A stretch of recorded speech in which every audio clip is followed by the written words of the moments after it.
Hi everyone. This video is to demonstrate the lab that was done on the day 2. Uh, in order to access the labs, you need to navigate to labs.networkgeek.in and then log in with the credentials. I have already explained the native and browser console difference. Based on the availability of the softwares, you can go ahead and select as per your preference. I'll select native console and then sign in based on the course. You might be able to see NG Free Labs, and then you need to navigate to PaloAlto Bootcamp. Based on the course that you have enrolled, you'll be able to see the folders over there. Click on day 1 and open. You would be able to see that I have made some changes to the topology. I have removed the server from here. Reason being, we are not going to use that server immediately. Okay. The login credentials for the Windows machine and the default login for the PaloAlto Firewall is mentioned over here.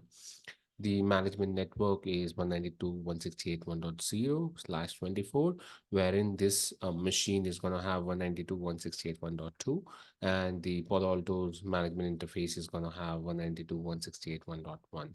Similarly, for Ethernet 1/1, it should have a subnet of 10.1.1.0/24. That means Ethernet 1/1 will have an IP address of 10.1.1.2, and the ISP router is going to have the IP address of 10.1.1.1. You do not need to do any configuration on the ISP router. This has been pre-configured for you. We'll start this ISP router. We'll start the PaloAlto Firewall, and we'll start the Windows machine. Once you click on the firewall, you'll see this is the console that you get, where this machine is right now booting up. It might take anywhere between 5 to 6 minutes to come up. So please be patient, allow it some time. In the meantime, we can go ahead and configure this Windows machine so that it is in the same subnet. So let's assign the IP address to this Windows machine. Uh, the password is welcome. It's already mentioned. Mhm. Once you're able to log in, you'll see this local area connection.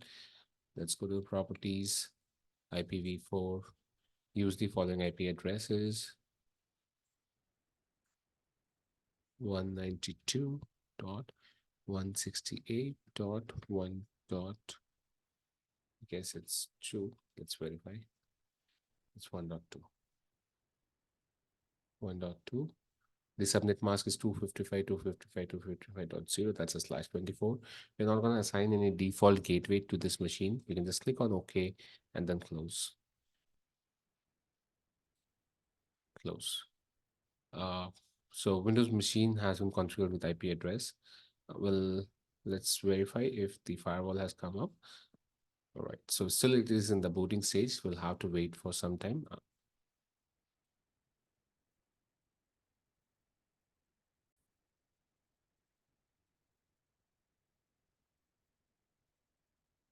All right, as you can see, the VM login prompt has come up. You can try logging with the default username, that is admin, and default password, that is admin. It is asking for the old password, that would be admin. And then you need to set a new password. You can set the password as test at 123 T capital, test at 123 T capital. The password has been changed. Okay. We need to, in order for us to assign an IP address, we need to go to the configure mode. Uh, let's go to configure, set device config, system type static. This changes the DHCP assignment to static IP assignment over the management interface. And then we need to assign an IP address, that is set device config, system IP address, 192.168.1.1, net mask of 255.255.255.0, and let's do a commit. Yeah. This should assign the IP address to the management interface.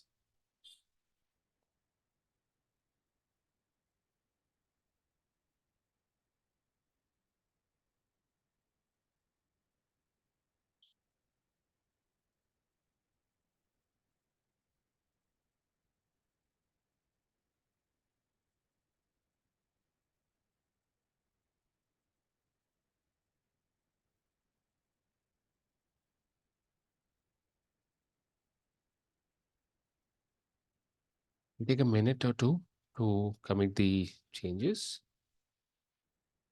All right, we can see the commit is successful.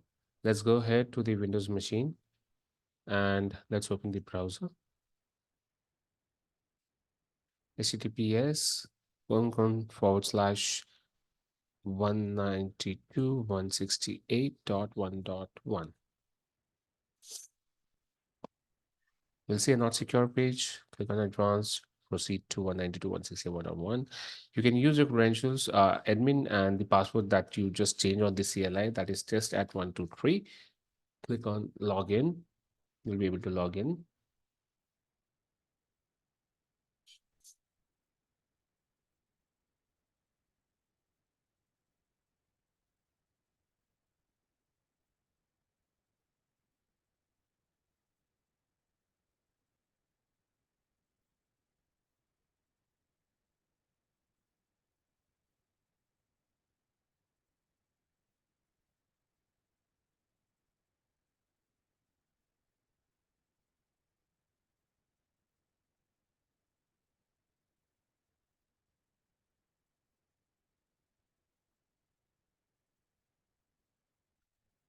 Right, you'll be able to see the UI. Will always land in the dashboard. In order to configure the Ethernet 1/1, we need to navigate to the network interface, Ethernet 1/1. This interface has to be a layer 3 interface. We are going to assign it to the default virtual router. We'll create a new security zone, that is untrust.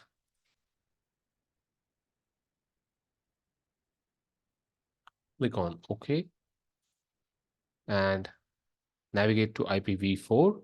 We'll assign the IP address 10.1.1.2/24. The format is going to be exactly the same all the time. You can see the example mentioned over here. Click on OK. And then we're going to go ahead and configure one static route that will be our default route. We'll go to the virtual router and default. We'll go to static routes. We'll click on add. We'll name it default route.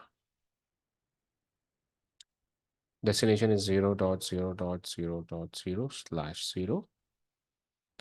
Interface is going to be the 1/1. Next hop is the IP address 10.1.1.1. Okay, so this is the IP address of the ISP router. Click on OK and do a commit. It will take a minute or two again to commit the changes.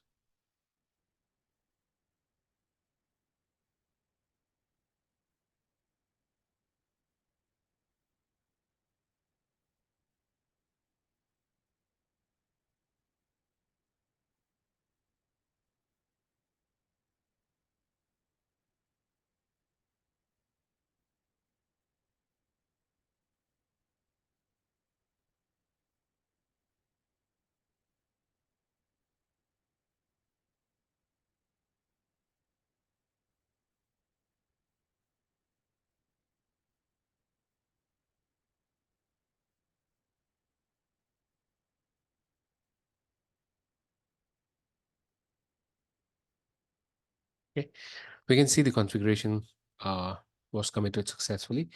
We can close this. Uh, as I mentioned in my class as well, there are no security policies that we are specifically configuring as of now. The traffic is going to be initiated from the outside zone and will be leaving to the outside zone. So the intra-zone default would be sufficient to allow this traffic, wherein the traffic originates and leaves to and fro is from the same zone. Okay. Interzone is by default deny, intrazone is by default allow. Okay. Uh, this configuration is committed. Now, in order to test our ping, we can either go to the console of the firewall, right? Or we can do an SSH from the Windows machine. Okay. We already have the console. We have already tested the console. Let's go ahead and do it on the Windows machine. Let's take the putty, do SSH to 192.168.1.1. Click open.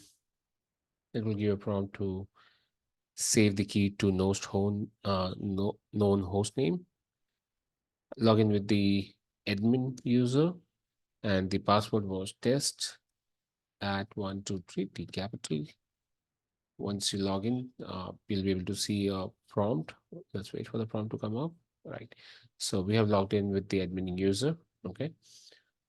Ping source 10.1.1.2 host 8.8.8. So we are sourcing the ping from our Ethernet 1/1 interface that has an IP address of 10.1.1.2 to the host 8888.